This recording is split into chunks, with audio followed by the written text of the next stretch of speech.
Good morning, students. We are going to start the next chapter, chapter 2, inverse trigonometric functions. So, to start the chapter, inverse trigonometric function, firstly we try to understand what is inverse function. So, we discuss about inverse function in the previous class. So, we go for some to understand again the inverse of a function. We revise this one. If f from set a to set b or set x to set y such that fx function fx is equal to y is one one and onto, अगर आपका F X function one one and onto है then we can define a unique function G from y to x. Means function f is defined from domain to codomain, but function g is defined from the codomain to this. So this set y is working as a domain for function g, and this one x is working as a codomain for the inverse function. So g from y to x such that gy is equal to x belongs to x and y belongs to y, then g is called inverse of f and is denoted by f inverse, that we discussed in the previous chapter number 1, relation and function. Now we are going to discuss about the inverse functions of trigonometric functions. Trigonometric functions, sine, cos, tan, cosec, sec, cot. So to discuss about inverse trigonometric functions of this, so about fx is equal to sine x. We consider the first one trigonometric function sine x. Let fx is equal to x sine x. So we are familiar with the graph of the sine x. The graph of the sine x is drawn here. You see the graph of the sine x is passing from the origin, and its values are repeating after interval of what, 0 to plus pi by 2, then that goes to highest, then pi by pi, then again 2 pi, and so on. Its values are repeated after multiple of pi. At pi it's again 0, 2 pi again 0, and 3 pi, 4 pi, and so on. In the left hand side you again see minus पाई पे भी value zero हो रही है, minus two पाई पे zero, minus three pi पे, means graph आपका बार बार repeat हो रहा है. इस ग्राफ को देखने के बाद एक कॉन्सेप्ट क्लियर हो रहा है कि ये साइन एक्स जो फंक्शन गिवन है क्या ये वन वन है, ऑन टू है. अगर वन वन ऑन टू होगा तभी हम इसका इन्वर्स फंक्शन फाइंड आउट कर सकते हैं, तभी इसका इन्वर्स फंक्शन एग्जिस्ट करेगा. तो सबसे पहले तो चेक करना है कि sine x function one one onto है कि नहीं है. यहाँ पे देखने पे हमें पता चल रहा है कि the domain is all real number on the x axis पे सारे रियल नंबर्स इस फंक्शन के डोमेन है. मींस जो एफ एक्स का डोमेन है वो आर है, रियल नंबर है, 0 1 2 3 4 5 6 7 and so on up to pi, 2 pi, 3 pi, 4 pi. In left hand side negative numbers. So all real numbers are domain. But you check for that the values maximum value is 1 and minimum value is -1. Means जो range की values आ रही है वो 1 और -1 के बीच में ही आ रही है. यहाँ पे आप चेक करें, माइनस पाई बाई टू पे वैल्यू -1 आ रही है, प्लस पाई बाई टू पे वैल्यू मैक्सिमम आ रही है, 1 वाई एक्सिस पे आप देखें तो 1 और -1 के वैल्यू बीच. मीन्स अगर हम एक लाइन ड्रॉ करें यहाँ पे ऐसी हॉरिजेंटल लाइन और नीचे वर्टिकल लाइन ड्रॉ, ऐसे हॉरिजेंटल लाइन ड्रॉ करें तो चेक करते हैं कि सारी वैल्यूज़ इन दो हॉरिजेंटल, मीन्स हमारा ग्राफ बार बार रिपीट हो रहा है और बार बार हमें रिपीटेड वैल्यूज़ दे रहा है. इट मीन्स वोट कि डोमेन के, सपोज डोमेन का कोई एक एलिमेंट हम लेते हैं, जैसे हमने माइनस पाई बाई टू ले लिया, तो माइनस पाई बाई टू पे जो इसकी वैल्यू निकल रही है दैट इज़ -1. जो आप यहाँ डोमेन ले रहे हैं, डोमेन की वैल्यू उसके लिए माइनस पाई बाई टू के लिए भी आया, -3 पाई बाई टू आप करेंगे फिर आपको -1 मिल गया. मीन्स डोमेन के टू एलिमेंट्स के लिए अगर सेट ए से सेट बी पे डिफाइन है तो डोमेन के टू एलिमेंट्स के लिए ये हो क्या रहा है, वन इमेज दे रहा है, सिंगल इमेज दे रहा है, इट मीन्स आपका साइन एक्स फंक्शन 1 1 नहीं है। और अगर 1 1 नहीं है तो इसका इन्वर्स एग्जिस्ट नहीं करेगा, इसका इन्वर्स ही नहीं है, ऐसा जी यूनिक फंक्शन नहीं है। तो हमें करना क्या पड़ेगा, अगर हम इसके इंटरवल्स को रिस्ट्रिक्ट कर दें, जो हमारा फंक्शन साइन एक्स है इसको हम रिस्ट्रिक्ट कर दें, जैसे यहाँ पे -π/2 टू π/2 के बीच में रिस्ट्रिक्ट कर दें, फिर π/2 टू देन हियर 3π/2 तक रिस्ट्रिक्ट कर दें, 3π/2 टू 5π/2, 5π/2 7, ऐसे लेफ्ट हैंड साइड में -π/2 टू -3π/2, -3π/2। अगर हम इंटरवल्स के बीच में रिस्ट्रिक्ट कर दें तो देखें, हम देख रहे हैं यहाँ पे जो हमें पिक्चर में -π/2 टू π/2 के बीच में भी इसकी रेंज क्या होगी, -1 to 1 close interval.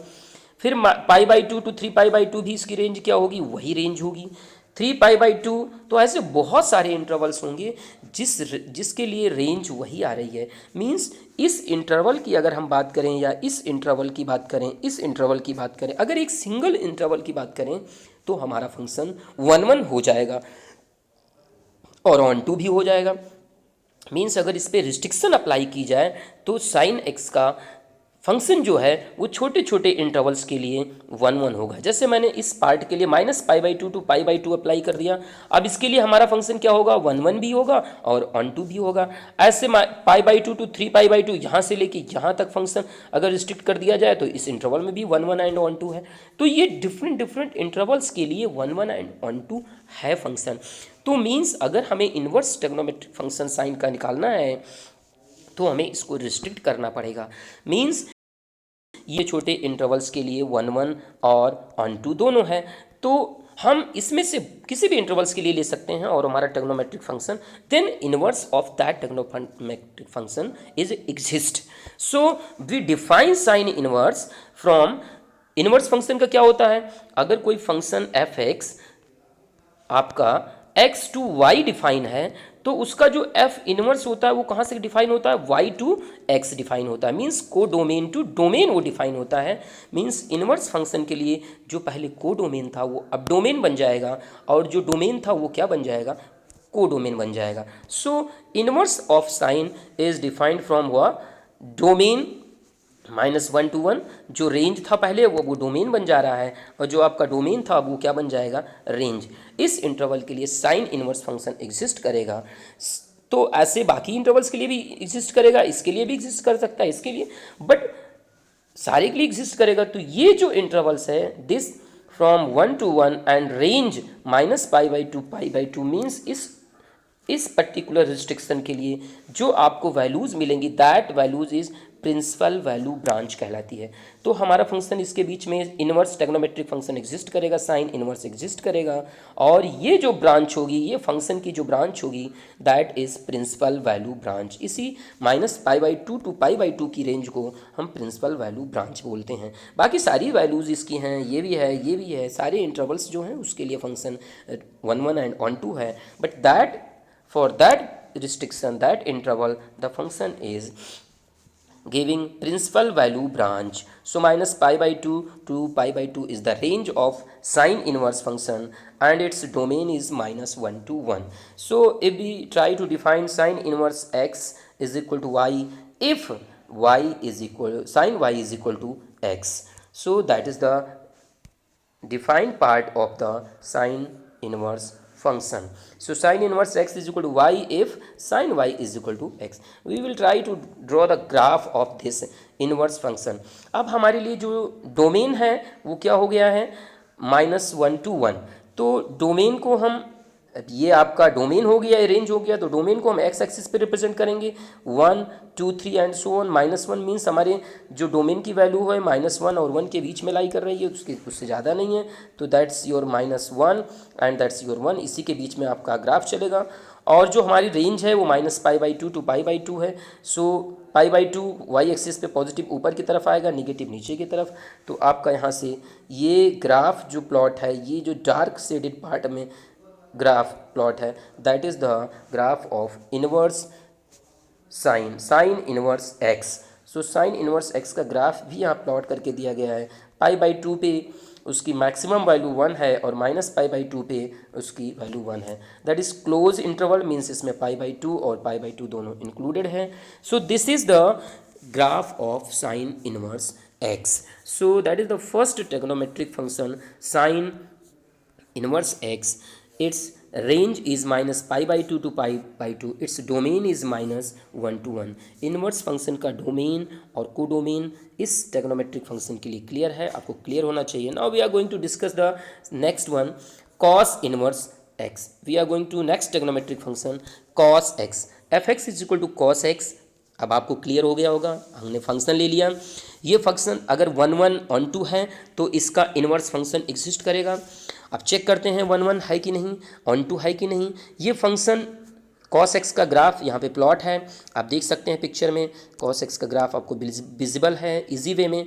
cos x का ग्राफ जो आपको प्लॉट है यहाँ पे, that is here its maximum value again minus lie between -1 to 1, 1 2 और -1 के बीच में ही मैक्सिमम वैल्यू होती है।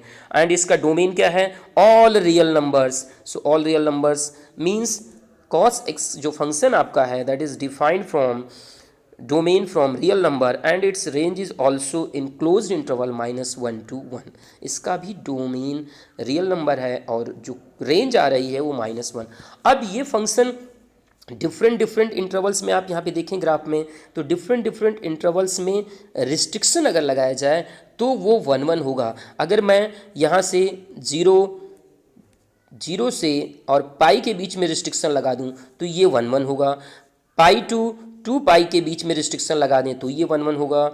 0 to -पाई लगा दें तो 1 1 होगा। -पाई to 2 पाई लगा दें तो 1 1 होगा। मीन्स छोटे छोटे इंटरवल्स में ये जो आपका फंक्शन है ये 1 1 एंड ऑन 2 है। तो मीन्स उन्हीं इंटरवल्स के लिए इसका इन्वर्स फंक्शन एग्जिस्ट करेगा। तो इन छोटे छोटे इंटरवल्स के लिए इसका इन्वर्स फंक्शन होगा। So here the 0 to pi, the domain is 0 to pi, then what is the range, -1 to 1. When domain is 0 to pi, then range is again same. The domain is this, range is same. Domain is this, range is this. और ये छोटे छोटे intervals में आपका cos x 1 1 and on 2 दोनों है।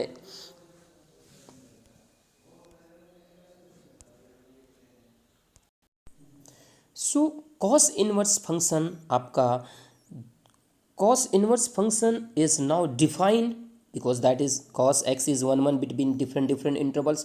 So cos inverse x that is defined from domain, जो पहले रेंज थी वो डोमेन बन गई range from domain -1 to 1 in close interval to 0 to pi और 0 to 2 पाई और -पाई to 0 और -2 pi to -pi and so on. इन सारे इंटरवल्स के लिए cos इनवर्स एग्जिस्ट करेगा। But the cos inverse function from domain -1 to 1 to 0 to pi is called principal value branch. So 0 to pi के बीच में जो cos inverse function होगा वो principal value branch होगी और इस बीच में इसका ये cos inverse exist करेगा। So cos inverse x is equal to y if x is equal to cos y. The graph of cos inverse x is drawn here. You see the domain is -1 to 1 and that is represented on the horizontal line -1 and 1, maximum value 1 and minimum value -1। इसी के बीच में close interval में है, दोनों को include कर रहा है। और जो रेंज है जो आउटपुट निकल रहा है y की that is lie between 0 to पाई। सो 0 पे 1 cos is 0 then it is giving 1 and when -1 pi then it is giving what, -1. So its values is here and its graph is shown in this. So for other trigonometric functions the principal value branch is shown here. You check the principal value branch of different trigonometric function: sine inverse x, cos inverse x, tan inverse x. Tan inverse x domain is real number, all real number, and its codomain, its range is -π/2 to π/2. The cosec inverse x, the cosec inverse x is from real number minus the open interval -1 to 1 to minus pi by two pi by two minus zero. इसमें range में zero क्यों नहीं आ रहा है? क्योंकि sine zero की value zero होती है और cosec x is equal to one upon sine x होता है, तो उस पर डिफाइन नहीं होगा, तो ये आपका ज़ीरो एक्सक्लूड किया गया है। सिमिलरली सेक एक्स के लिए भी है, the domain is real number minus open interval of -1 to 1 and its range is 0 closed intervals minus pi by 2 minus pi by 2 why because cos pi by 2 is 0 so cos pi by 2 0 तो उस पे sec x exist नहीं करेगा सो उसको exclude किया गया है cot inverse x that is real number to zero to pi. एक आसान तरीका आपको बताएं याद करने का, जिन जिन फंक्शन में साइन है, जैसे साइन इनवर्स एक्स में साइन है, tan इनवर्स एक्स में साइन है और आपका कोसेक में साइन है, उन तीनों का जो रेंज आ रहा है that is minus pi by two minus pi by two pi by two minus pi by two pi by to. तो आपको याद करने में भी आसानी होगी। टैन की केस में ओपन इंटरवल होगा, बाकी साइन और कोसेक की केस में क्लोज इंटरवल होगा। कोसेक की केस में जीरो को इंक्लूड नहीं करेंगे क्योंकि साइन उस पर डिफाइन नहीं है, कोसेक डिफाइन नहीं है। सिमिलरली कॉस और कॉस की केस में और सेक की केस में और कॉट की केस में जो रेंज है that is principal value branch है, जो आपकी प्रिंसिपल वैल्यू ब्रांच याद करने की चीज़ है that is zero to pi in close interval and in sec zero to pi close interval minus pi by two, इस केस में एक्सक्लूड हो जाएगा। और कॉट एस केस में zero to pi open interval होगा क्योंकि इसमें कॉट जीरो पे इनफाइनाइट होती है, कॉस पाई पे भी इनफाइनाइट होगा। So these are the principal values of inverse trigonometric functions. So that is shown here. Now we are going to take some example to find the principal value of the sum function. Like here first question, two parts consider cos inverse root 3 by 2 tan inverse minus root 3. When we are going to find the first one, cos inverse root 3 by 2, let this is equal to y, so cos y is equal to, there exists a function cos y is equal to under root 3 by 2. So root 3 by 2 for which cos cos for which cos that value is root 3 by 2. तो cos pi by 6 is equal to root 3 by 2. So at the place of this we write down cos pi by 6, y is equal to pi by 6, and pi by 6 is belongs in the principal value range of cos, whose principal value 0 to pi. So this is the principal value of cos. Similarly another question, tan inverse under root minus 3. So tan inverse minus root 3 is equal to y, so tan y is equal to minus root 3. Minus is as it is, so the value of for which angle the tan is root 3. So tan pi by 3 के लिए आपका root 3 होता है, so minus tan pi by 3. So we know that in the picture here you see in the coordinate plane, for first quadrant all are positive, for second quadrant sine positive, for third quadrant tan positive, for fourth quadrant only cos positive. So tan minus tan किस इस quadrant में tan होगा, तो उसकी place पे हम दो तरीके से लिख सकते हैं। इसमें भी tan नेगेटिव है, तो आप tan ऑफ माइनस थीटा जानते हैं, tan of minus theta is equal to minus tan theta होता है, तो वो नीचे आपका, तो यहाँ पे आप इसको माइनस tan थीटा को लिख सकते हैं, tan ऑफ माइनस थीटा जो यहाँ पे लिखा गया है tan of minus theta, so that means y is equal to minus pi by 3. We know that the principal value branch of tan is minus pi by 2 to pi by 2 close interval, and this value is belong this, therefore this is the principal value. One more thing here, by chance आपने tan y is equal to minus tan pi by 3 तक किया, लेकिन आपने ये concept लगा दिया कि second quadrant में भी tan नेगेटिव होता है, तो उसकी जगह आप क्या रखेंगे, tan you know that tan 180 minus theta is equal to minus tan theta होता है, तो आपने वहाँ पे क्या कर देंगे, tan of pi minus pi by 3 that is also equal to minus tan pi by 3. But when you get simplify this, you get tan 2 by pi 3, that means y is equal to 2 pi by 3. जैसे ही y की value 2 pi by 3 निकलेगी, this 2 pi by 3 does not belongs in the principal value branch of tan inverse function. So that means y is not equal to 2 पाई/3 ये principal value नहीं होगी। हाँ ये value है but ये principal value नहीं है और हमसे प्रिंसिपल वैल्यू पूछ रहा है, so that is not belong this. So जो वैल्यू आपकी प्रिंसिपल वैल्यू निकले उसको चेक करिए कि उसकी प्रिंसिपल वैल्यू ब्रांच में लाई कर रही है कि नहीं है, एक बार चेकिंग जरूर करिए। In this way you solve your exercise 2.1, chapter 2 की एक्सरसाइज 2.1 आप पूरी सॉल्व करें और चेक करें, कोई भी प्रॉब्लम हो नेक्स्ट डे हम प्रॉब्लम को डिस्कस करेंगे।